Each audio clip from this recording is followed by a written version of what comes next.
ఇది మీ వేదవేద్య టీవీ. చాలా కాలం క్రితం భారతదేశంలో పిల్లలకు నీతి నేర్పేందుకు ఒక అద్భుతమైన కథల సంపుటి ఉండేది.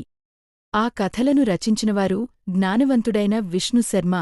ఈ కథల్లో జంతువులే మనకు జీవన పాఠాలు నేర్పిస్తాయి. స్నేహం, బుద్ధి, మోసం, ధైర్యం. ఇప్పుడు పంచతంత్ర కథల లోకంలోకి అడుగుపెడదాం. ఒకప్పుడు దక్షిణ భారతదేశంలో మహిళారోప్యం అనే నగరం ఉండేది. ఆ నగరం చాలా అందంగా, శాంతిగా ఉండేది. అక్కడ అమరశక్తి అనే జ్ఞానవంతుడైన రాజు పాలించేవాడు. అతను అన్ని కళల్లో నిపుణుడు. రాజుకి 3 కుమారులు ఉన్నారు. వాళ్లకు చదువుపై ఆసక్తి లేదు. రాజు చాలా బాధపడ్డాడు. తన కుమారుల భవిష్యత్తు గురించి ఆలోచించాడు.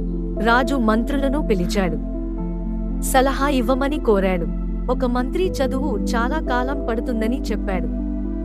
రాజు ఇంకా ఆలోచనలో పడ్డాడు. సుమతి అనే మంత్రి ఒక మంచి ఆలోచన చెప్పాడు.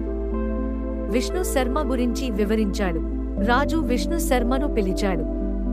తన కుమారులను బోధించమని కోరాడు. విష్ణు శర్మ ధైర్యంగా మాట ఇచ్చాడు. 6 నెలల్లో నేర్పుతానని చెప్పాడు. విష్ణు శర్మ కథల ద్వారా బోధన మొదలుపెట్టాడు. అవి పంచతంత్ర కథలు.